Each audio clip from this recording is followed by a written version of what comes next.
What cooperation skills work best on toddlers? Here is the question I was asked. Hi Robin, thanks for an excellent course. A question on toddlers and these skills. Should I be expecting that these language-based tools are effective at the toddler age versus other approaches? I find that my son, who is nearly 2.5 years old, often doesn't listen or do what I have said. These are great questions and show a parent who is thinking critically and deeply about her situation. Although children are all unique and respond differently, it's often the parent's insights and understanding about this age group that results in either escalating the frustration or in increasing greater cooperation, patience, and growth. So let's start with the toddler and the language transition phase. Here are some insights that may help to understand why you may not be getting the results you feel you should be getting at this age range. We often assume that our children's level of self-control increases at the same rate as their ability to understand what we say. In other words, in our minds, we say, I know you've heard and understood me, so then why aren't you doing what I ask?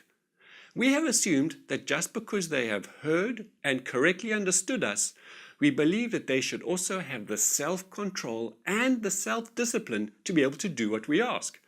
Therefore, in this age range, it is best for us to understand the difference between distraction-based techniques, where we use fun, laughter, and games, and language-based techniques, where we use requests, instructions, and verbal communication.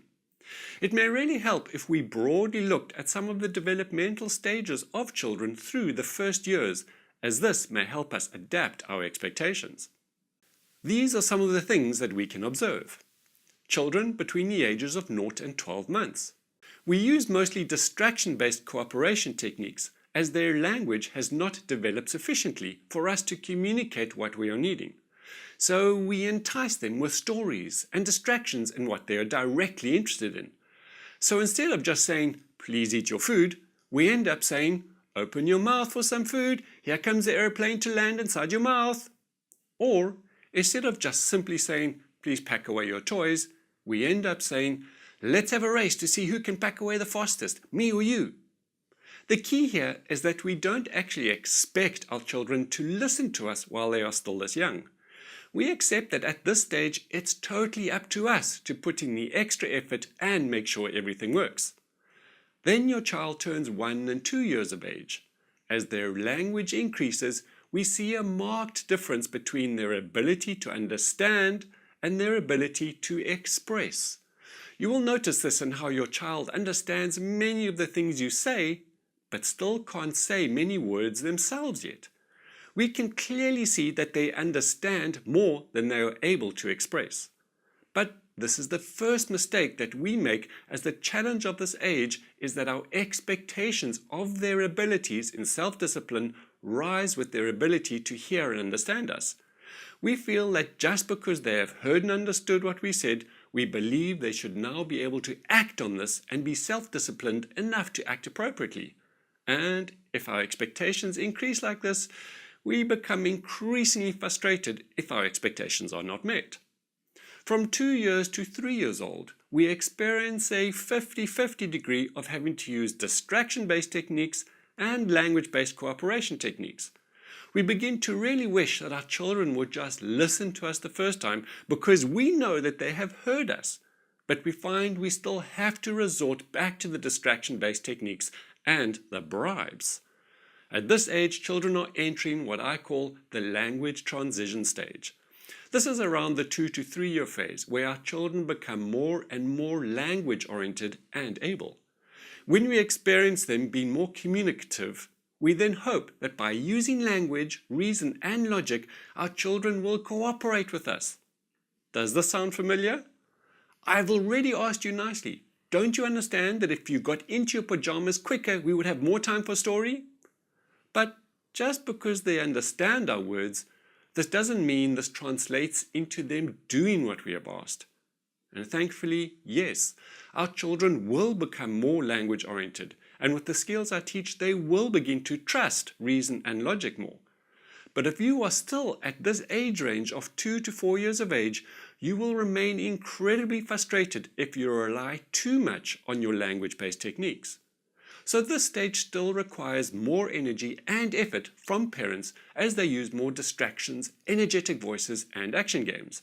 Let's see who can pack away first, mom or you. Let's go! It can be useful to remember that at this age range between 2.5 and 4 years old, they will most likely understand a lot of what you're asking of them. But their levels of self-control and willingness to cooperate are still developing. And that is why we find we still revert to games and clever tricks to get them to cooperate. But at this point, it is still incredibly important to still use the language skills I teach, as these lay down the foundation of their learning. So when we use both the language skills and the more distraction-based ones during the stage, we are getting the things that we need done, while still preparing them for the more language-based skills later on. Take a look at the first skill we cover in the course on choices. So instead of "you need to pack away the blocks now," you give 2 choices. It's pack away time. Would you like to start over here or over there with your blocks? Even at 2 years old, your child will feel the difference that this skill makes. And it gives your child's brain loads of practice into how to make a choice. Do you want to start here or there? What do I want to do? Your child says. And then as your child grows older and more independent, then the second skill on choices is really useful as it accelerates them practicing to be independent. It's pack away time now. Where would you like to start? I want to start over here. But this is the trick. Even if you apply skills 1 and 2 and your child does not fully cooperate, you are still providing them with opportunities to practice their levels of self-control and willingness to cooperate. Self-control and self-discipline are learned behaviors that take time as our children's brain and personalities develop. Our role as parents is to provide our children with opportunities to practice this, even if we don't get the immediate result that we are wanting. And when we don't get the exact results we thought we should, remember that you are providing your children with opportunities to develop and strengthen their levels of self-control, which will really be helpful to them in the future. From the 4 years of age and onwards, we find their buy-in and self-control rise significantly, which allows us to use more language-based techniques. But often we still run ahead of ourselves. Sometimes we get such great cooperation in one day from a skill, we believe that they should do this the next day. If they listen to me once, then they should be able to do that again tomorrow and again the next day. So it helps to keep remembering that our children's brains and personalities are developing and changing at a slower pace than our expectations are. Another way to understand this could be to see that our children's language development runs at a different pace than their self-discipline and self-control development. Just because they can understand us well, this doesn't imply their self-control has also developed to the same degree. Just take a look at an adult human being's life. Even mature and experienced people can understand verbal language incredibly well, but their abilities and personal levels of self-control and discipline are still behind on the developmental scale. Manage your expectations and you will experience less frustration.